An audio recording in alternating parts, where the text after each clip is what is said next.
Pull up to the pregame. Yeah, yeah. Pull up to the pregame. Pull up. Pull up. Pull up.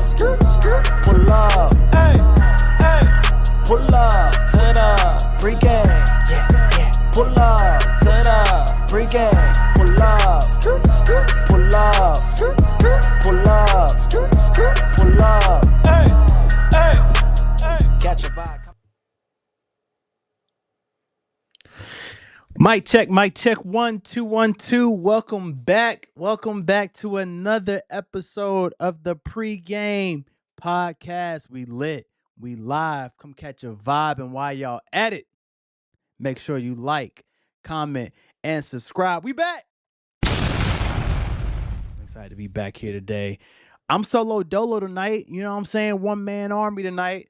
Two of my co-hosts, they had some other things to do, had some things to take care of. Family always comes first. You know I say that every time. Family always comes first. Let me fix this right here. There we go. Family always comes first.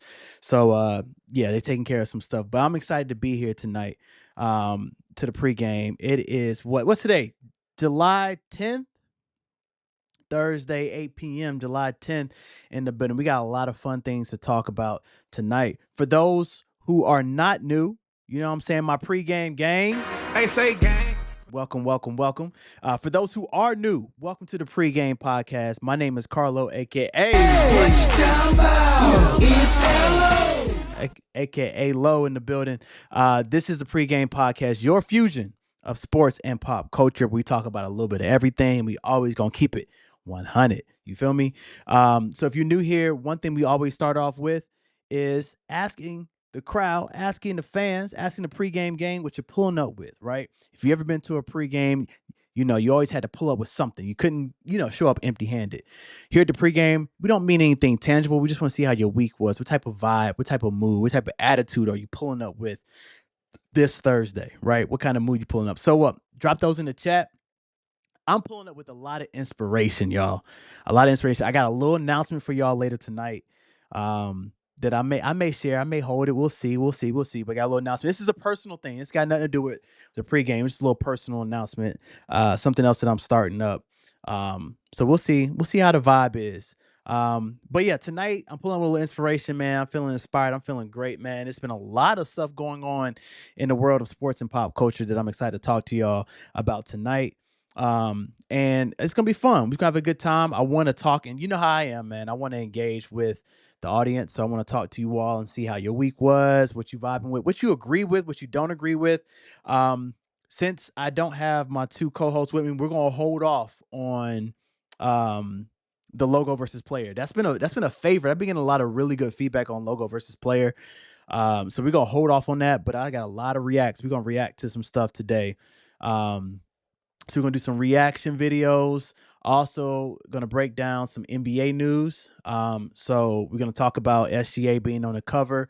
We'll talk about them getting paid. 3 people from the OKC got paid. So talk a little bit about that. We'll also talk about Chris Paul's farewell season, and how people are feeling about how people are feeling about that. And then we'll talk a little bit about, you know what I'm saying, Laker game. You know, I'm a Laker fan. So we'll talk a little bit about, you know, some news around Bron not being in a good place with LA, right? Whether that's, you know, facts or whether that's cap. You know, we're gonna talk NFL as well. So we'll talk about, you know, we saw some stuff. If you I'm a Panthers fan. For those who ain't Panthers fans in here, I'm sorry. You know what I'm saying? We're gonna talk a little bit of Panthers. That's what we do. But it was some look, one thing you don't do is mess with Panthers Twitter, man. So they got in on a few people. We're gonna talk about that, man. Shout out to my boys, Dylan and JJ for Panthers fans only. So we're gonna talk a little bit about that. We'll talk about quarterback, the Netflix show. Y'all been peeping that? Y'all been watching that? If you haven't, I'll talk a little bit about it. And then, you know, a few other NFL stuff. And then from a pop culture perspective, we'll talk about Drake.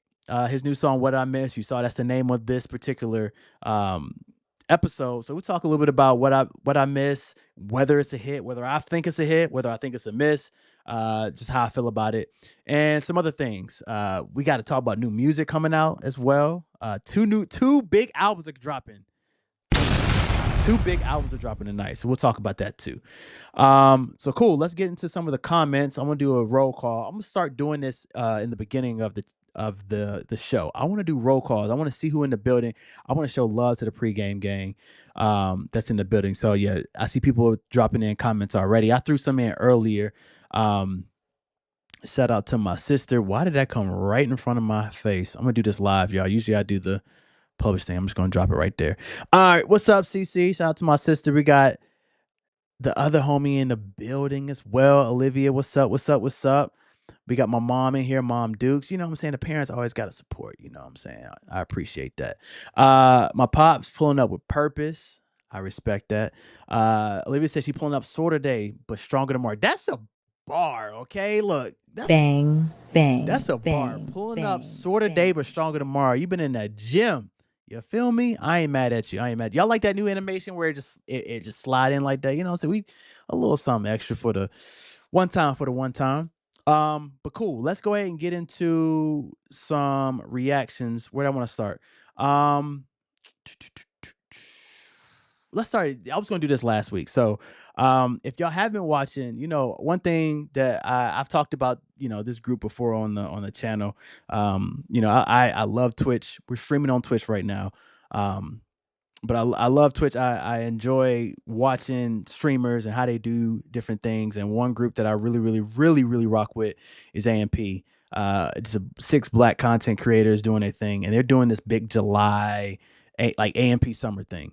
And the cool thing about them doing this AMP summer is they go to different cities together, and they stream 30 days straight for the month of July. And this year they're at in San Antonio, Texas, and they're actually at Tony Parker's crib, the point guard legend from the San Antonio Spurs. The house is absolutely like ridiculous, y'all. If y'all haven't seen this, absolutely ridiculous. And you know, the first time they got there, Tony Parker gave them a tour and all those different things. And one of the content creators, agent, was talking to him, and he said, you know, hey, that's my favorite. Kobe's my favorite player. So I want to ask him a question about Kobe. And so this is him answering the question about Kobe. Check this out. My favorite, but I said it before. He started trash talking to me in French during the playoffs. So he learned the language to trash talk me in French. Because you know Kobe used to guard me. Yeah. They put Kobe on me all the time. Yeah. And he will start talking in French. I was What would like, he say? wow. Can you say it or not? I know, I'm not going to say Crazy. it. It's crazy stuff. He learned the language just to talk shit? Be honest, did it talk work? shit. Wow. No, it didn't work, but mad respect that he learned the language. I forget Kobe's. Hey, first off, that's crazy. So if you know anything about Kobe, You know, I'm a huge fan. I'm a huge fan of the Lakers, and the reason that I'm a fan of the Lakers is because of Kobe. I grew up watching Kobe, and that's who I rock. Like Kobe was my guy, and there has been, a lot of talks that he learned like 7 to 8 different languages, and the fact that him and the Spurs, like the Spurs and the Lakers, had a lot of good battles, back in the day, and the fact that he learned French. And I don't know if it, what I'm saying? I'm not saying that this is cap. You know what I'm saying? I don't know if he learned French just to talk to Tony Parker. He might have learned French for the sake of learning French. But the fact that he knew French to be able to trash talk Tony Parker is, look, bruh, absolute gas. Absolute gas. And I mean, he's learned a lot of different languages to talk to his teammates who were international, but then also his opponents. Now, one thing I wanna call. He said, "Did it work?" He said, "Absolutely not." Stop the cap. I don't know. Look, I wasn't on there. I wasn't on the court to say. You know what I'm saying? But I can imagine it would shock you. Like, yo, this man. And like you said, he couldn't say it on the stream. But I'm like, yo, that's next level. Like, that's how, like, Kobe is the type of person that wants to one up you, not just on the court, but off the court. Like, it's a mental game. You know what I'm saying? It's a mental game for him. And I think that's what separates the goods from the greats, right? Because he wants to beat you in every way possible. Any way that he can get an advantage, he's going to try to take advantage of it. That Mamba mentality. Bruh, that's what I'm saying. I love Kobe. That's my dog, man. And so that was really dope just to hear story. And I've said this before on a pod of like appreciating seeing some of the behind the scenes stuff. You know what I mean? Of like when, because back in the day there wasn't a lot of podcasts or streams or anything to really hear the perspective of athletes, right? Or the perspective of whoever, right? But when we're in this content space where we're starting to hear a lot more from players around things that we saw growing up that we never knew the behind the scenes stuff for. And now we're starting to see all this take place and starting to hear some of these behind the scenes stuff. And I absolutely crave it. I love it. I adore it. So I thought it was so dope just to hear that behind the scenes of like, yeah, we see them trash talking the whole time. We didn't know it was in French. Whole time we didn't know it was in French. That's fire. Yo, shout out to my guy Doug. Hey, yo, I hope you enjoyed your birthday trip, my guy. We got to catch up soon, man. But I appreciate you, man. If he always go. If you know Doug, he gonna salute. He's gonna salute somebody, bro. So yeah, shout out to you, Doug. Salute, bro.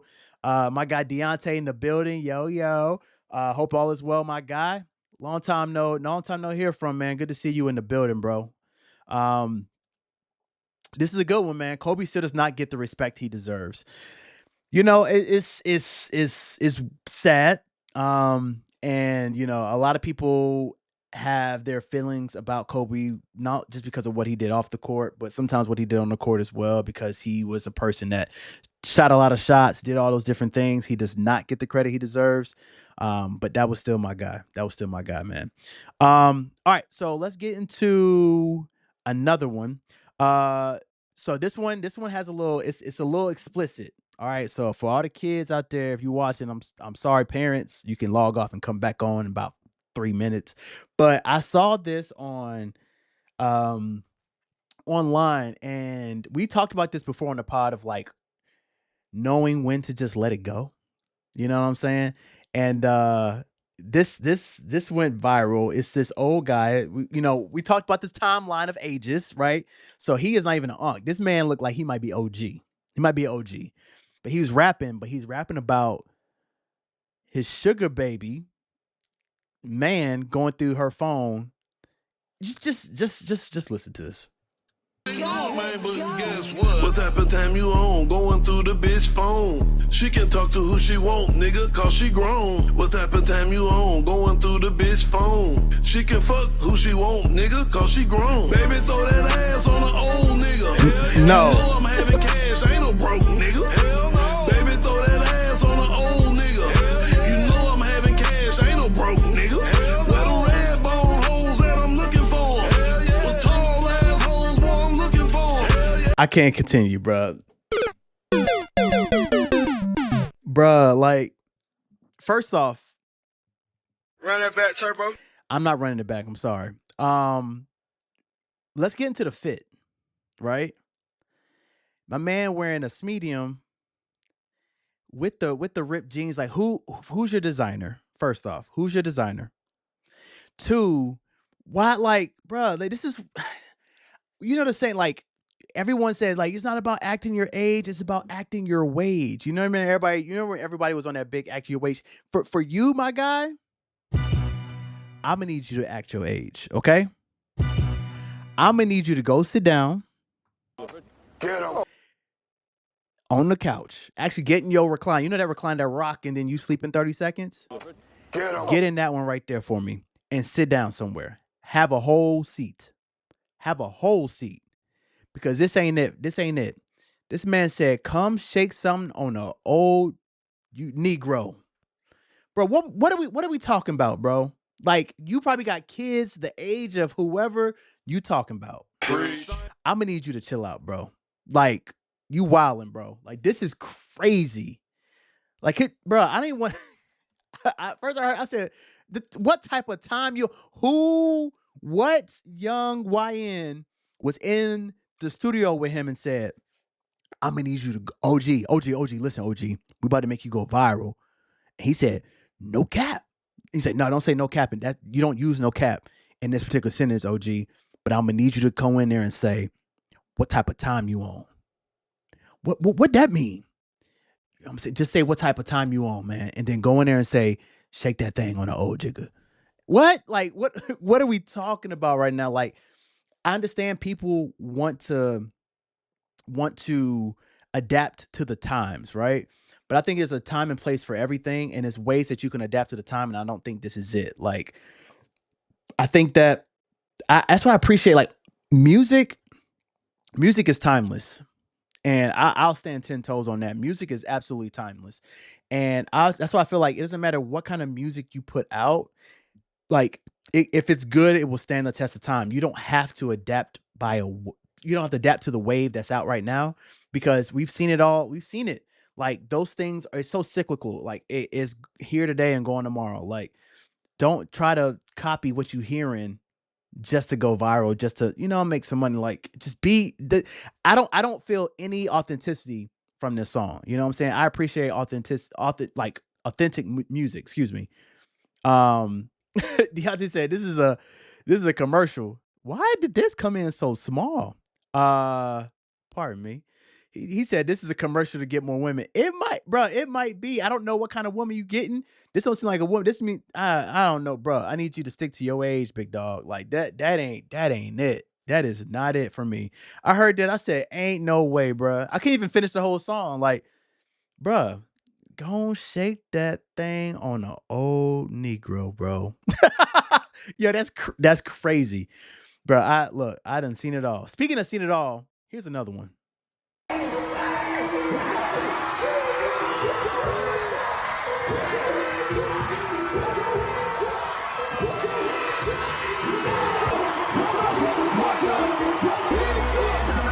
I'm gonna stop it right there, so we can read this, right? Run that back, Turbo. Okay, look. I was gonna say it. I was gonna say this right here. Oh shoot, I'm tripping. I can't grab the comment. There we go. I was gonna say this, CC. You know what I'm saying? But I was trying to be friendly. I was trying to be nice. You know what I'm saying? But it felt like an AARP anthem, right? Like I was trying to be nice. You said it, not me. She said it. So y'all get on her. I ain't say it. All right. All right. SeaWorld San Diego. So I saw something that went viral maybe like a week or so ago where the Yin Yang twins was at SeaWorld. And I was like, yo, why are we performing at SeaWorld? Like, this is SeaWorld? Like, I'm here to see Shamu's cousins and nephews.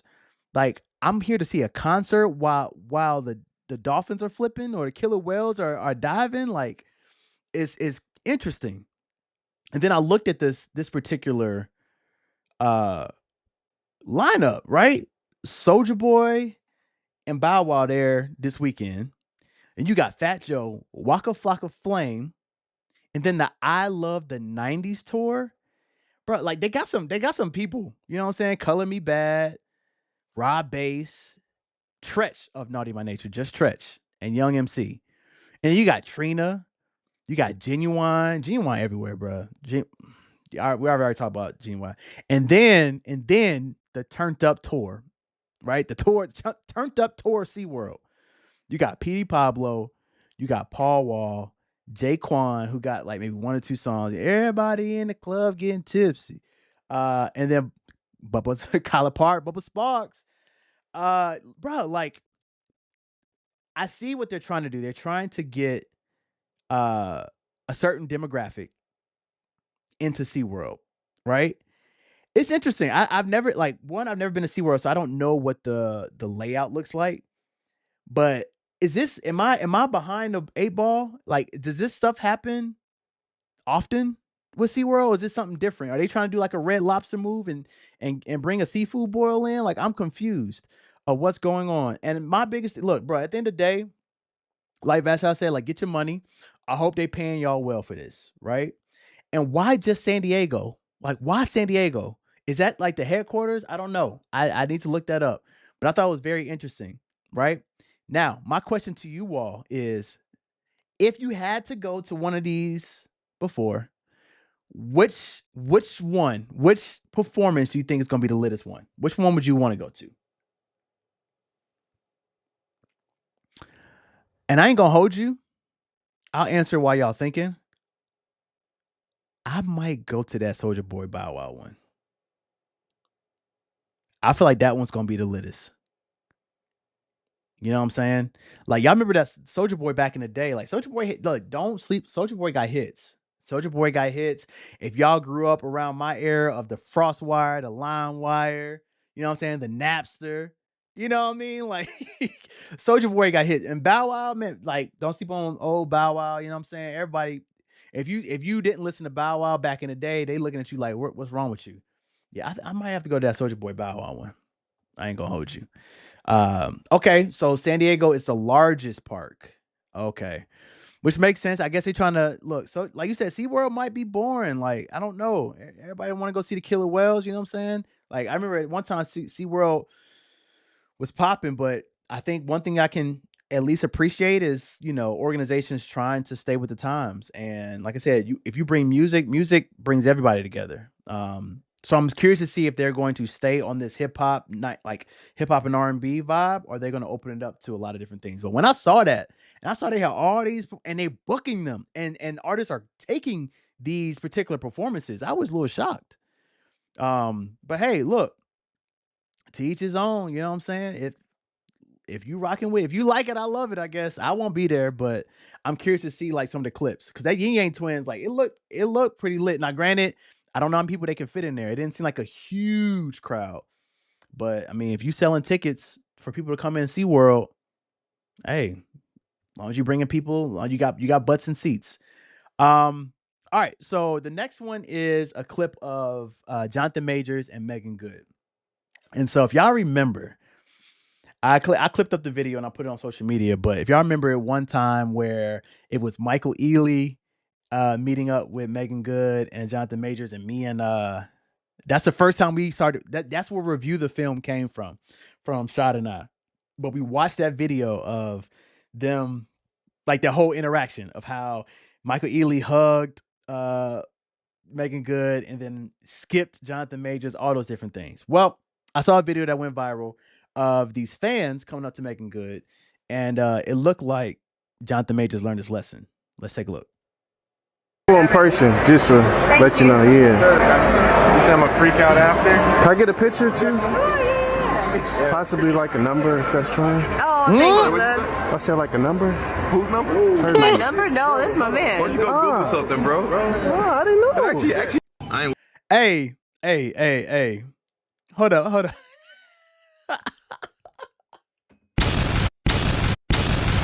Bang, bang, Hey, bang. first off, bang, hey, why he say, look, Jonathan was ready, right? He was TTG today. Let's run that back, bro. Run that back, Turbo. My man said, who, what, huh? Whose number? In person, just to let you know, yeah. You say I'm a freak out after? Can I get a picture too? Possibly like a number if that's fine. Boy, right there. Like what? All right. So here's the thing, man. Before I get on Jonathan, I'm gonna need y'all to stop trying to like make viral clips, bro. Like stop trying to go viral. You know what I'm saying? Like this person may not have, you know what I'm saying? Let me give benefit of the doubt. He may not have known that Megan Good and Jonathan Majors were dating, right? But if you know who Megan Good is and you've been following, like you've seen Jonathan Majors around, right? And if you didn't know, then you know what I'm saying, respectfully, you shouldn't have posted it. But I feel like you were trying to go viral. You know what I'm saying? Because you're recording, you said it, and then you doubled down on it, right? Because you know, of course, if Jonathan Majors would put hands on him, then you automatically suing. You know what I'm saying? Like we understand how this goes. And I've talked about this plenty of times on the pod before. Like, stop trying to like push celebrities. You know what I'm saying? Don't think that you're entitled to do whatever you want to celebrities. They're humans too. They're absolutely humans too. But the way that Jonathan Majors responded to this was absolutely hilarious. Oh, thank you, love. I said like I'm sorry. Like, bruh, you know what I'm saying? Like I'm sorry. What you say? And he a number? Whose number? Her My number? No, this is my man. Why don't you go Google something, bro? Oh, I didn't know. Actually, Hey, look, look.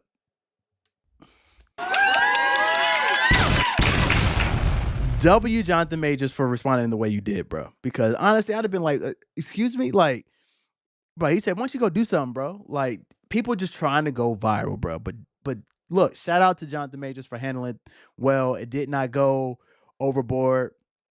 He handled it very, very well, very, very well. So W Jonathan Majors. All right, the last thing I want to react to is a little Black Girl Magic. Man, I saw this clip. This clip crazy, y'all. I don't know if y'all saw it, but it was absolutely crazy. First off, I don't know why they put these two people in the ring together. It looked like it might be some army, something related with the army or the military, but this black woman was going against this gentleman in the ring, and it got ugly real quick. In person, just to let Oh, see, I wanted to go back to him. I didn't mean to. Here we go. All right, so it got ugly real quick. Oh, all right. So let's right there. When I saw that kick, Run that back, Turbo. when I saw that kick right there, I knew it's over with for him, and he probably was not expecting that. But the way that she came out of that, like of her corner, she was look at this. That walk right there. If you've ever been in a fight or if you watch UFC, you can tell. You know what I'm saying? If you're watching anybody like box, you can tell who's really a fighter and who's not just by their stance and their bounce, right? Y'all don't know anything, like y'all may not know this about me, but I'm a black belt in jiu-jitsu. I did black belt. I got my black belt in jiu-jitsu, and like you could tell who's a fighter and who isn't. You know what I'm saying? So the way that she came out that corner, like, bruh, that bounce right there, that tells me everything I need to know. And then bow, bruh, what? Run that back, Turbo. Bruh, she hit him. Bruh, that was a nice kick. And now they start kind of going a little crazy, but she connected. Oh my God. Connected. Oh my God. And then not only did she just knock you out, bro. Now she is sitting here and they talk, oh, get her ankle, do this. It's over with, bro. You're done. You're done. Bro, you can't go back to your how you gonna go back to your boys, bro? Not only did you get kicked in the leg, where she almost made you fall from the jump, then she knocks you out, then she's rear naked choking you, bro. Like, she knows exactly what she's doing. She knows how to, bro, exactly. She knows exactly what she's doing. She knows how to fight. Bro, I saw that and I said, yo, what? I was extremely impressed, bro. Extremely impressed. I don't know her name. I wish I knew her name, but shout out to you, right? For holding it down and, bro, representing for all the women out there, bro. So W to you. It was amazing. Amazing to watch. Absolutely phenomenal. 10 out of 10 performance in the ring. You knocked them out, knocked them down, and then choked them out. Crazy. You could tell he did not want to tap. He did not want to tap. I thought he was going to be knocked out cold. I thought she was gonna put him to sleep, for real. I thought that she was going to put him to sleep, and that would have been even hilarious too, because I thought his pride was gonna get in his way. But you better put your hubris in your pocket. You better tap if you know what's good for you. But that was absolutely hilarious. Oh dang, my mic went off. What in the world?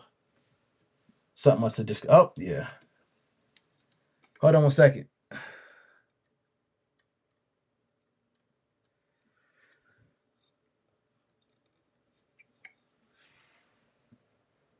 Hold on a second. We back. All right. So I got too excited.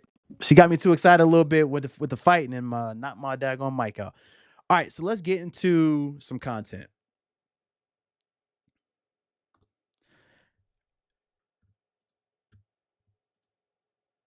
All right, we back. All right, so let's see what I want to talk about first. Let's see. Oh, we'll start. This is fresh. So we'll start here. Somebody said, "Sound like you at SeaWorld." I'm weak. Sorry, that was my mic got knocked. Yeah, that's funny. My mic got knocked out. Let me fix my. I'm just gonna sit like this. There we go. All right. So Najee Harris, man, This just came out like 30 minutes. 30 minutes before I started, and I saw it, happened to see it, and I was like, "Yo, this is crazy." And I want to talk about it because it's relevant because 4th of July just passed. But Najee Harris, who just signed with the Los Angeles Chargers, suffered they said significant eye injury due to a fireworks accident. And we've seen this before with Jason Pierre-Paul, JPP, who played for the Giants, who was playing with fireworks and basically like blew up his hand, and he lost a lot of fingers. I think he lost like 3 out of 5 of his fingers on I can't remember what's his dominant hand. I can't remember, but I wanted to call this out because it's first off fireworks, bro. Like everybody plays with fireworks and all those different things. Y'all gotta be careful with that, especially if you're an athlete or an aspiring athlete. You just gotta be mindful and of fireworks because especially if you are doing something physical for your job, not even just being an athlete, but just doing something physical, like those things are very dangerous. You don't know what can happen to them. For instance, something happened to my house before. My neighbors were playing around with fireworks a few years back, and one tipped over and hit my house, and damaged my house. So of course, I went out there the next morning and was like, "Yo, you got to fix this siding. Like I have holes in my siding, right? So you just got to be mindful and just be careful of that because apparently he's going to be ready for training camp. But just imagine, you just signed a new contract with a new team. You definitely want to, I don't know if it was a 1-year contract. I got to go look, but you really want to make an impact on this team, right? So that you can play for your next contract. Imagine if that would have hit your eye and blinded you, bro. Blinded you. And now your career is gone just like that because of fireworks, because of 4th of July, like playing around with fireworks. You just got to be mindful of that, man. So I hope y'all take that as a lesson. I hope other athletes take this as a lesson, and I hope he does too. Like, just be mindful of like how you're playing around, what you're doing moving forward, because that was low-key scary. When I saw that, I was like, yo, like that's crazy. So we will see what happens. The next thing I want to talk about is Dion. So Dion had an interesting take earlier this week. They said superficial injury. What does that mean? What do you mean superficial? What is superficial? I don't know. I don't get that. I thought I saw significant, but if it's superficial, it's superficial. Either way, he's gonna be ready, but it messed up his eye. He got lucky. But Dion had this interesting statement earlier this week where he talked about college football's need for creating a salary cap for college athletes. That way it could be a little balanced in terms of who gets who, how many, I guess, 5 stars you can get, this, that, and the third. We all understand that NIL has changed the game. A lot of players have been one and dones at schools because of the NIL. And then, of course, the bigger schools are getting majority of the 5 stars because of the NAL, because you're getting a lot of money from, famous people or big time people who went to that school are throwing in money to get these big players, right? I thought it was very interesting about this. I don't know how I feel about it yet, right? I get what he's saying, but I really wonder if, Deion would feel the same way if he was at one of these big Power 5 schools, like these big schools. Like, would he feel like, hey, I need a NIL? Like, he's done very, very well at Colorado and getting really, really good players because of who he is and the team and the culture that he has built. And I really wonder if it would be the same if he was at like a Alabama or Florida State, right? His alma mater. So it's very interesting. I don't know how that would work, right? I think that, the college football structure has changed recently and it's starting to mimic the NFL, i.e., colleges getting GMs. Like Stanford just got Andrew Luck as a general manager. And so they're starting to get this particular structure of the NFL. But I'm very curious to see like how that salary cap will work, right? And then also like, could that potential, like if they created a salary cap, could that be another way to do a pipeline for not only on the field talent, but off the field talent, right? Like potential GMs and people who want to be a GM or to be in the front office of the NFL. Like if I create this NIL salary cap where I have to manage it, make sure that we don't go over budget, make sure that we're, compliant to all the salary cap rules, all those different things. Now I can put that on my resume when I'm going to a Carolina Panthers or whatever team it may be and say, hey, I was able to manage this X $1 million NIL salary cap. This is what I did. This is how I was able to secure this particular player and sign this particular player to this particular contract. And now I'm ready for that next step in the NFL. That could be a thing. I think that would be cool. If they do that and that becomes a pipeline for front office players, that'll be fire. I'm down for that, right? But if it's for the sake of trying to manage the players and just teams to get certain 5-star players, I don't know. I think that's interesting. Like I am big on like I've said this in the NFL, like I'm a player first type of person. I want the players to get paid because they deserve it. So if that deters that, then I don't know about it. But this is the first time I ever heard anybody talk about getting a particular salary cap around NIL. And NIL is still like a fairly new thing, and I think they're going to figure it out, right? I think right now it's kind of a dog world out there in terms of NIL, and I'm pretty sure like he's saying this based off of experience, right? He's probably had a lot of potential players to join Colorado, but then another school outbids him.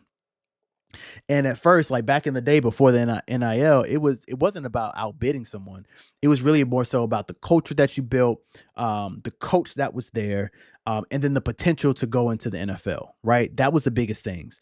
Now what we're seeing, especially like in basketball too, like well, in just college sports in general, it's still like the culture and the coach still matters in some stance, but it's really more so about how much money can I get in college.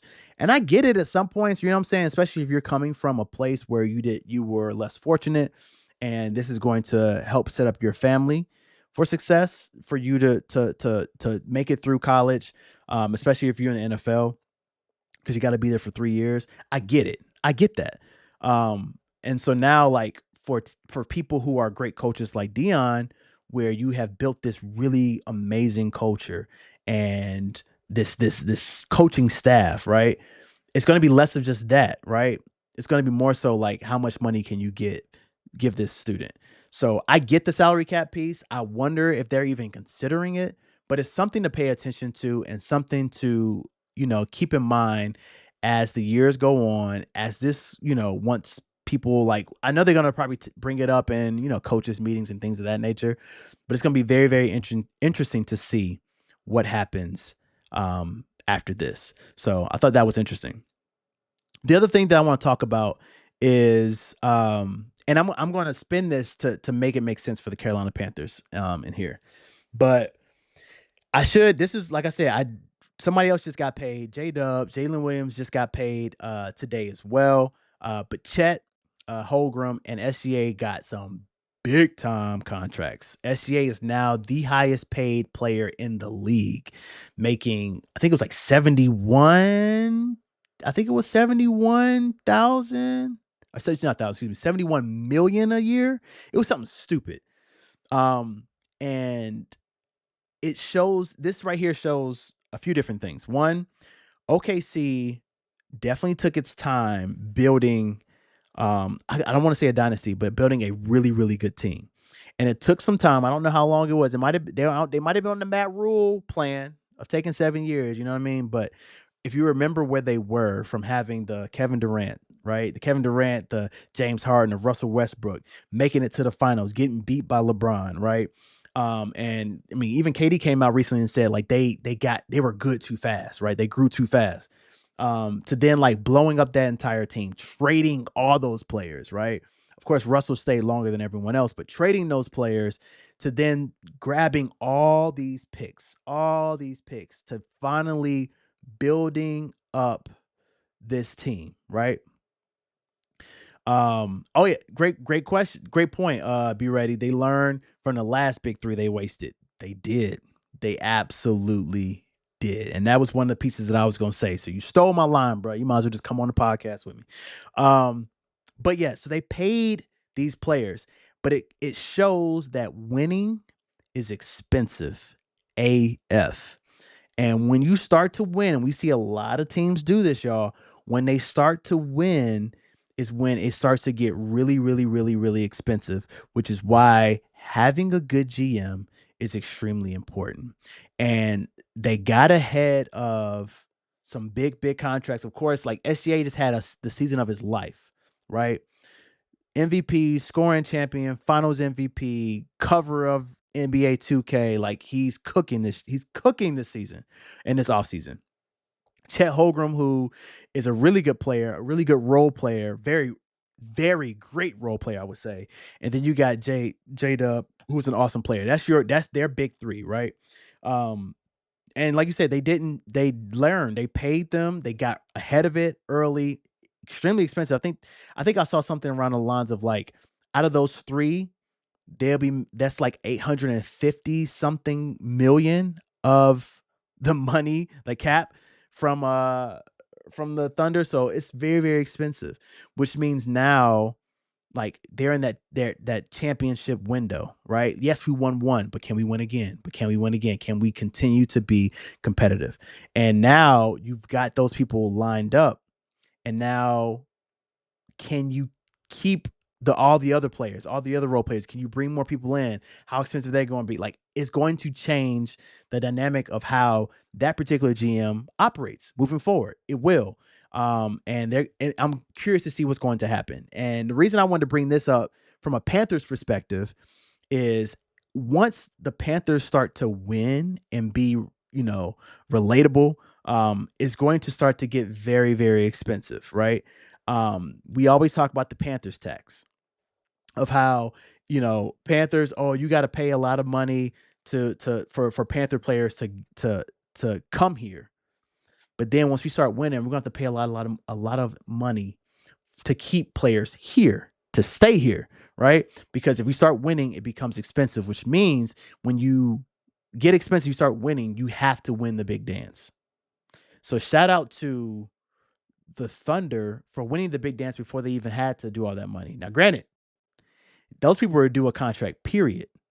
And I wonder if they didn't win, how much money they would have gotten, right? But now they won. You got the championship, you got the All-Pros, you got the MVPs, all those different things under your belt. Yesterday's price ain't today's price. And so it's very interesting to see that portion. Another thing I want to talk about is what I want to go with this. Let's go some pop culture stuff, man. So the name of this particular pod is What I Miss, right? Anybody, look, four. My favorite number is four. Four's in the chat. Four's in the chat if you got a chance to listen to this song. Four's in the chat if you got a chance to listen to the song. So my biggest thing on this song, right? First off, I heard it. Oh, before I even get into the song, I want to give Drake credit for his creativity. Drake and his team, because it might not have been Drake. It could have been his team's idea, whatever the people he got around him. It was a dope idea to do a live stream, right? One thing about streaming, like streaming is the new wave, y'all. Like it's been plenty of times we've talked about Twitch and streaming on this particular podcast, where like whether it be Kai, whoever, we've talked about it plenty of times. And so he went live. He did a live stream on YouTube. It was a lot. I don't know how many people was watching, but I happened to tune in. So I was like, let me see what he's talking about. Like this is big for him. But I'm like, if you're doing a live stream, I'm thinking it's an album rollout. That's the first thing I'm thinking about. And so I'm like, we talked about this before. A lot of people have said like, this is probably going to be one of the most important albums in Drake's career, because we want to see what you do after this feud, after the rap beef that happened, that I can dare I say unanimously lost. This is going to be a very, very important album for you. So I tuned in, and it was, at first I was thinking like, is it a video or something? But then I figured out it was live. And he was in like this ice warehouse, and he was like measuring ice and all these different things. And I was like, what? Like, this is interesting. I know that it was been like hints around like the whole Iceman situation. And then he goes like, he was acting like he was working at this particular warehouse. And then he goes in for a break. So he grabs his food, he clocks out and everything. And then like the TV says special announcement. And then the song drops. And the first part of the song was like him, in his Texas house, and he got like, I gotta be like 100 something guns, which was weird, you know what I'm saying? Because we never considered Drake to be like a gangster, right? So like it was interesting to see him with guns or whatever. But he had his guns, whatever, and then the next piece, when the beat changes, is him live, basically making a music video live, which I thought that was interesting, right? So he hit the What I Miss, he was doing his dances, all that stuff, and then it goes for him walking to a truck. And he's driving around. I was trying to figure out where he was. Found out it was in Toronto. And it's live. He got a drone following him. He's all on billboards, on video billboards in the city. People are like finally stream sniping him, finding him. It was just a dope, like, this is creative, right? I give him a 10 out of 10 in terms of creativity. Now, in terms, and then through while he was driving and everything, like he was playing different songs. So it seemed like he was kind of like previewing the album. It was interesting. He was like previewing the album. So I thought that was cool. Now, in terms of the song, What I Miss, beats fire. I love the beat change up. But here's the piece that I was slightly confused on. And I didn't hear a lot of people talking about this. I haven't heard anybody talk about this, but it's the first thing that came to mind when I heard the song. What I Miss. You didn't miss nothing because you've been around, bro.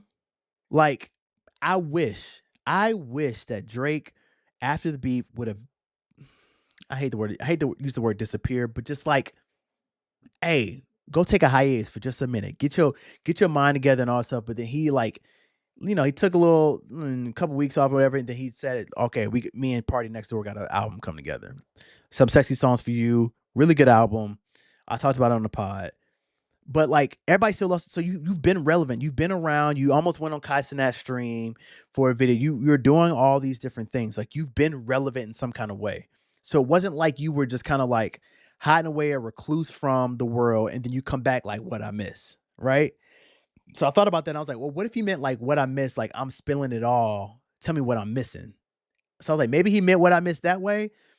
I don't know, but to me, I'm like, you didn't miss nothing because you've been around, bro. Like we've seen you. You've posted pictures, you've posted videos, you've been on social media, you've been around, bro. You didn't miss nothing. You've been in the know. So I think that kind of like, man, like it didn't hit the same for me personally. It didn't hit the same for me. But other than that, like the song's fire. The song's fire. I think that, and I see somebody's response. Who is that?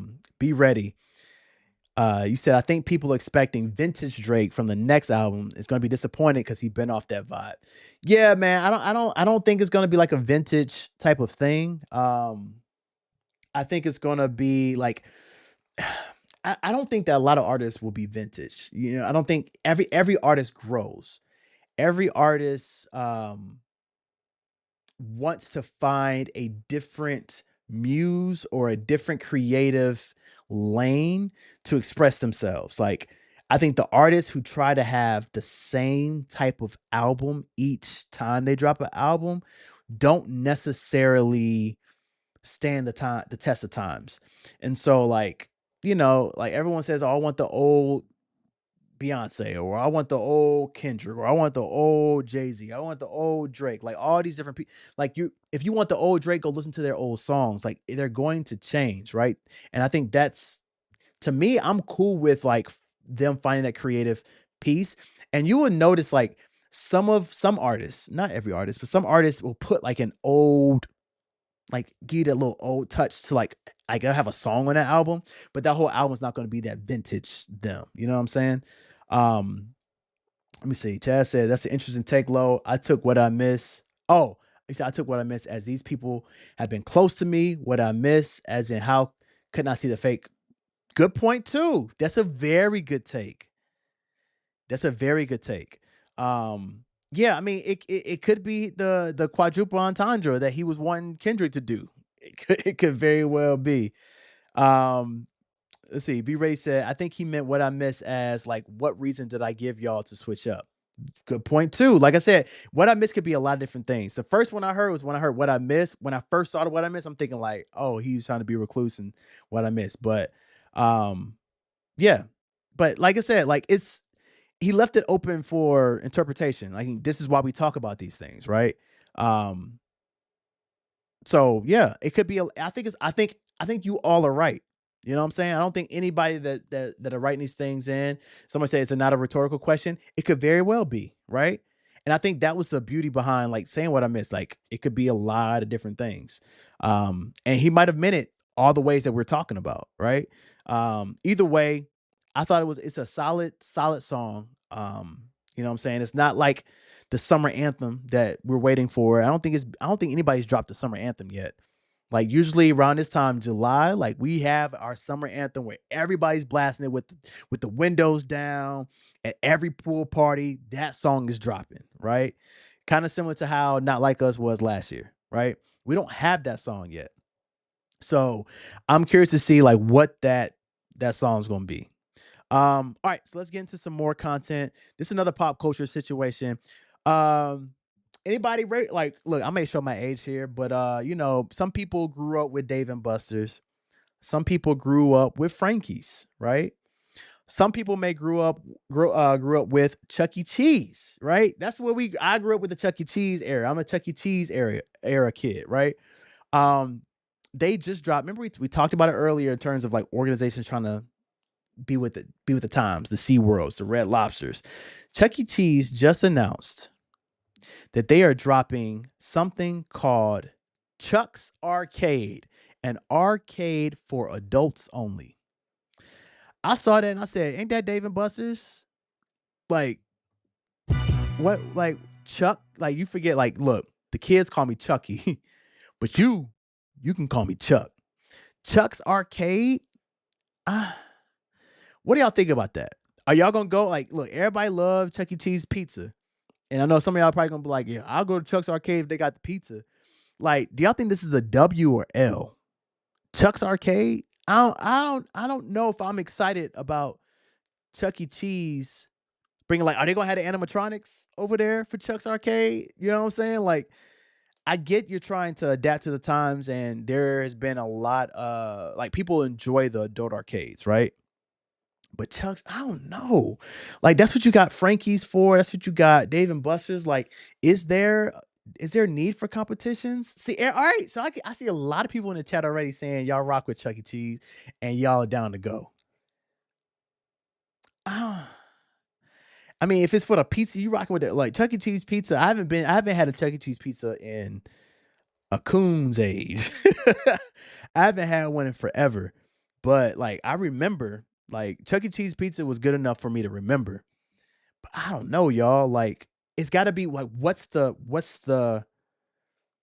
draw? Is it the pizza?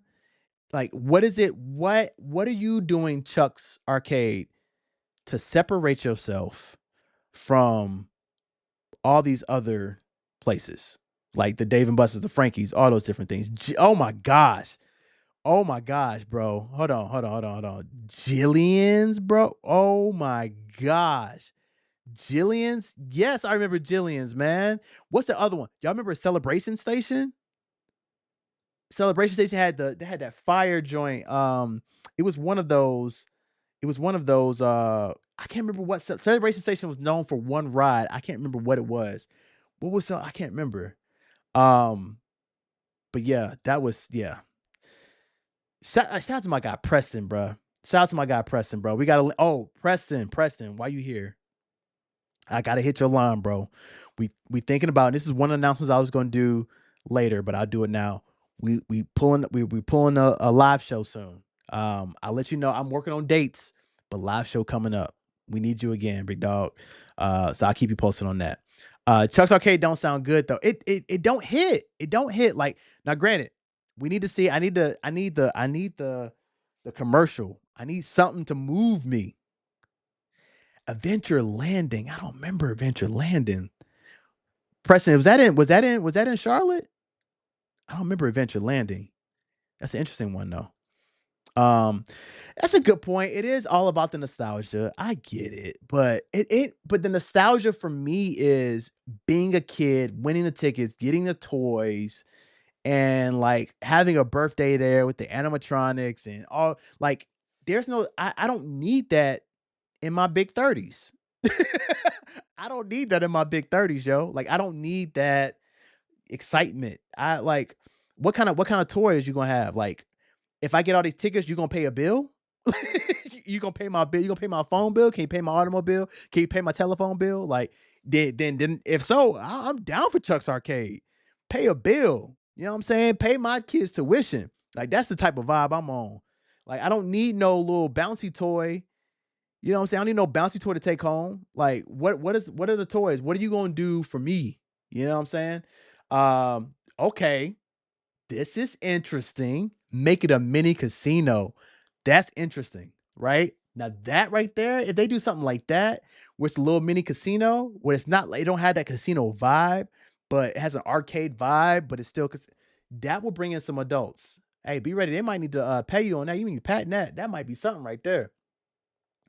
Bruh, not where a kid can be a kid, where an adult can be an adult. But look, I need some adult like, bro, I need to find out. I need to find out what I saw that and I was like, I don't know how I feel about that one. I don't know how I feel about that one, yo. That's an interesting one. Speaking of interesting, I've been watching this. I'm only on 3 episodes. But I've been watching the quarterback on Netflix. One thing, shout out to Peyton Manning. And then also, I saw on a thing on the credits, executive producer, one of the executive producers, Peyton, is Patrick Mahomes. Bang, bang, bang. That man got some money in here. Now, granted, it was supposed to be Patrick Mahomes that was in this. This is why I grabbed this one. Because Patrick Mahomes was supposed to be in this particular thing. That's what they announced, but it's not. It's actually Joe Burrow. So it's Joe Burrow. What? This is old. I got an old one. I'm tripping. This is the old one. But it's Joe Burrow. Who else? Kirk Cousins and Jared Goff. It's definitely fire. But the thing I want to talk about is on the third, like, if you don't watch it, I just want y'all to go. And I was gonna record it, but I feel like on YouTube, they be tripping on the copyright stuff. So I was like, I'm not even gonna show y'all a minute. It's not like a minute 15-second clip. But basically, on the beginning of the third episode, the quarterback started to break down how they have to process so much information in the pre-snap. Like that pre-snap play, like the coach is going to give you, call it 2 to 3 plays, possibly sometimes even 4 plays to do. Then you have to get to the line. You have to read the defense, look at the safeties, figure out what kind of defense they're in. Then from there, you look down and see the defensive ends, the linebackers and everything, call out the blocking schemes. Then from there, if there's a motion, you got to call the motion, all that before 25 seconds, right? And I was like, the way that they showed all this happening, yo, it was dope. I ain't gonna hold you, it was dope. And then they talked about like the cadences and all those different things and how you have to process all these different things and how sometimes like you're at you have your first play and then you say kill, kill, kill, or can, or alert, alert, alert. That's what Bryce says, alert. You have to say all that, and then you go into the second play. Then you got to make sure everybody's understanding, look over. Like it was so like the way that they were breaking it down and they were saying it fast, just like you have to like process it. And one thing that, and I say all that to say this, we've talked about this before, before Bryce was even drafted. First off, before I even continue, this picture is probably one of the this is one of the dopest pictures I've seen of Bryce. Like this right here screams Carolina Reaper. All right. So this just, when I saw this, it just got me hyped. Okay. Either way, let me go back to what I was saying. One of the biggest things that people praise Bryce is him being a quick processor. And I think some, not everybody, but some people took quick processor the wrong way. When they thought quick processor is like he will learn all the plays quickly, the quick processor piece, and it was hard to notice sometimes because of the fact that he took a lot of time to like call plays his rookie year, all those different things. But when they broke it down, like if you don't believe me or you think quick processor is something else, like go to that third episode. That quick processor piece is talking about being able to process all the different plays that you just got, but then also process which defense they're in, how you can beat it, where's your advantages, and then how can you get everybody on your team on the same board in terms of your blocking schemes, the gaps, and all those different things. To be able to do all of that in 25 seconds is absolutely amazing. And the reason I'm saying that is because as they're breaking it down in the second episode, Kirk Cousins, who's going from a totally different offense, from being in Minnesota for many, many, many years, from them not wanting you to then going to Atlanta, even as a veteran in the NFL who has played for multiple teams, from Washington, then going to Minnesota, was struggling with processing and figuring out and the motions and all those different things. So much so that he was actually calling his coach off after a game that they won saying, I'm not playing good enough. And I know I'm not playing good enough. And what do I have to do to get better? Like, you're seeing this from a veteran. Now, granted, it might have been because he knew who was behind him. You know what I'm saying? They drafted him 8th pick.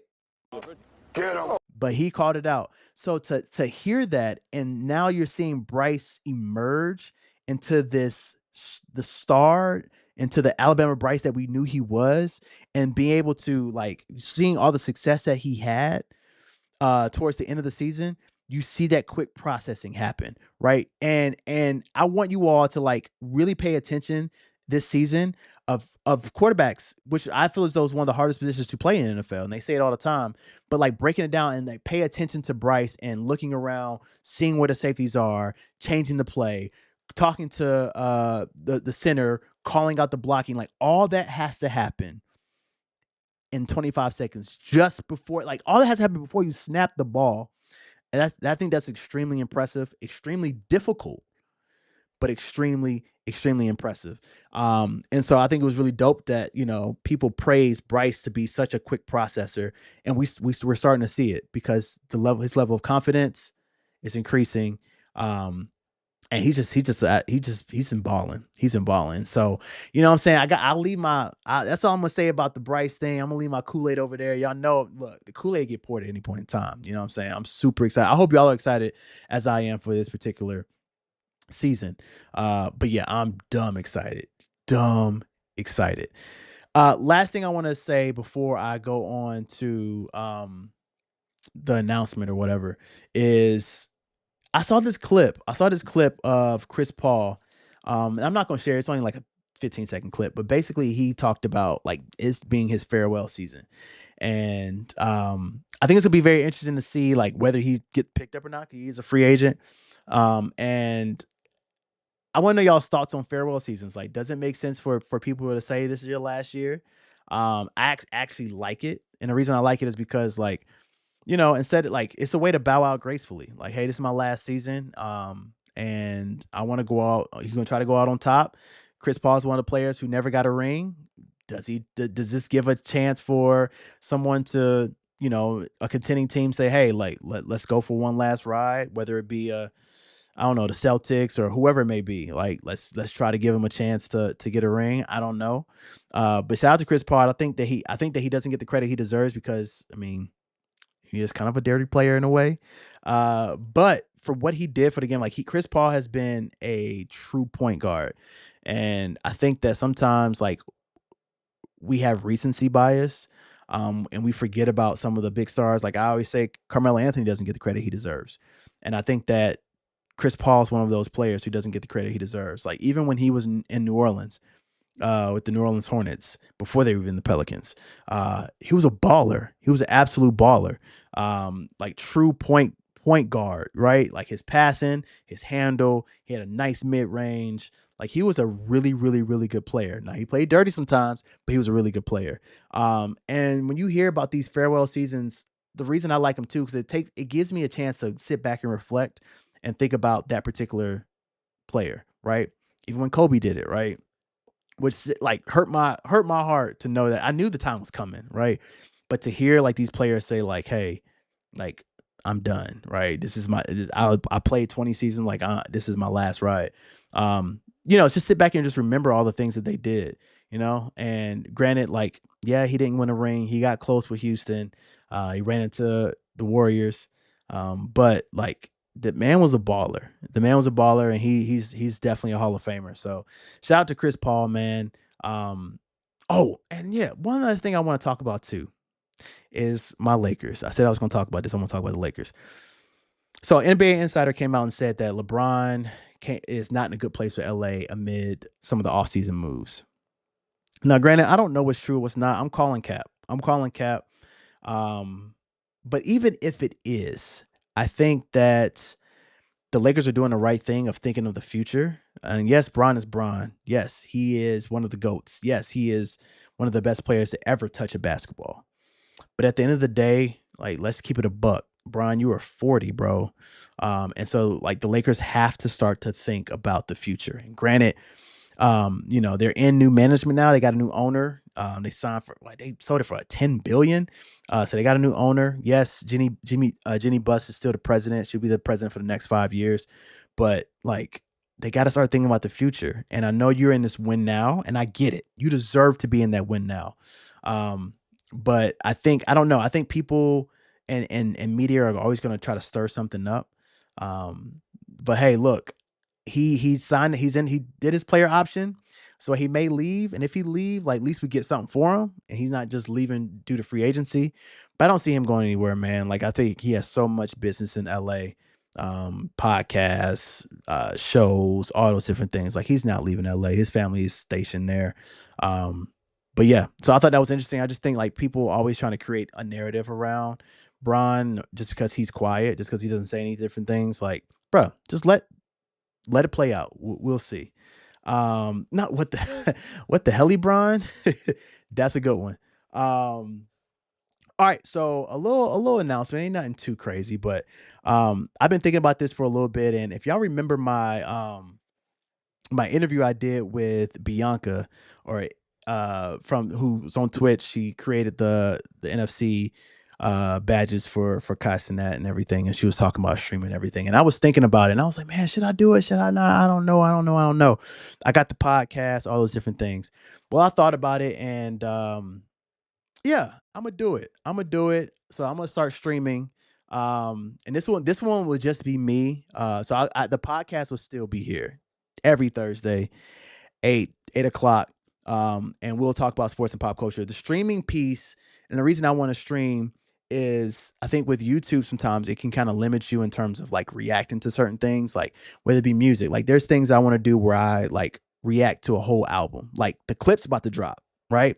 Justin Bieber, I don't care what nobody say, I'm a believer, right? Justin Bieber about to drop. So I'm definitely gonna check that out. Like, sometimes I want to react to those songs or those albums, right?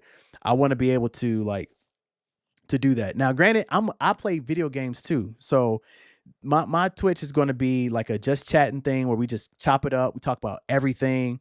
Y'all can drop like, I'm gonna get like either a Discord or Reddit, and y'all can drop things I can react to live. But then also like I'll be doing I'll still talk about some sports things. I'm not gonna do a lot of things that we do on the podcast because I still want y'all to pull up to the podcast. You feel me? But I'm able to do a lot more and not be in a box in terms of copyright infringement, right? So like reacting to shows, like we can watch Netflix shows or whatever, and I can react to those on Twitch. And then also gaming, right? So like whether it be Call of Duty, I play Call of Duty, college football, Madden, whatever, like we can come and play video games and do all that. So it's going to be a mix, a variety of everything, but I want y'all to come pull up on me. Go to Made for More right now. That Twitch, find me. I think I'm one of the only ones that have Made for More. So make sure y'all go and hit that follow button right now. It's gonna be lit. It's gonna be fun. We're gonna have music. We're gonna have all that, man. It's gonna be, trust me, like I'm gonna make it a vibe. If you know anything about me, I'm gonna make it a vibe. So make sure y'all, I appreciate the love already in the chat. So yeah, we're gonna make it fun. We're gonna make it fun.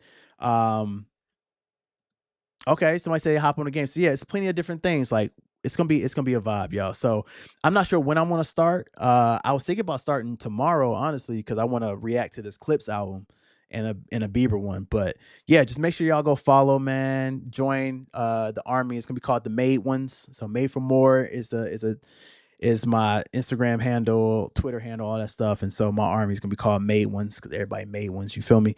So make sure y'all come rock with me there. But it's gonna be lit, man. I'm excited about it. I'm really, really excited about it. I had a few conversations with a few people. Everybody was like, why not?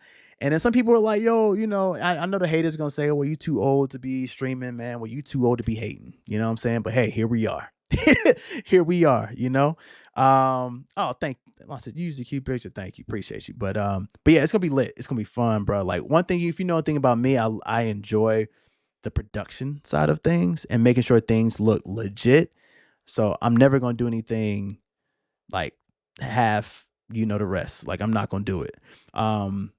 And one thing about me too, like I'll say this, like, y'all know me, I'm not a cusser, so it won't be no cussing on my stream. So, but I can't say that the clips and the music that we listen to won't have any cussing in it. So I'm just calling that out for everybody. But we're going to react to a lot of different things. It's going to be lit. It's going to be lit. I'm excited. And it's not going to be an every week thing. It's going to be every now and then, you know what I'm saying? Depending on how we feel, if I got time, you know what I'm saying? Look, I'm married with kids and family's always first. So I got to make sure the wife good. Got to make sure the kids good. But yeah, so y'all make sure, like, if you join a Discord, I'll tell you if I'm streaming. I'll tweet or put on Instagram, whatever social media platforms I'm about to spark up and stream, whatever it may be. But it's just another way for me to do things outside of the podcast that I can't do on YouTube, right? So it's gonna be lit. But that's it for me today, man. I appreciate y'all rocking with me, man. We had about 50 people on it consistently tonight. So I appreciate y'all. Make sure y'all hit that like, comment, subscribe button. We at like 375, 125 away from 500 subscribers. That's so lit, bro. We've only been doing this for a year. Like, that's lit, man. So I appreciate y'all rocking with us, the pregame gang, man. I appreciate this community. I appreciate everything y'all have done to support all the comments, all the likes, all the feedback, whether it was negative or positive. You're making us better, and I appreciate that. And I hope y'all rock with me over at Twitch too. But we out of here, man. Till next time, peace.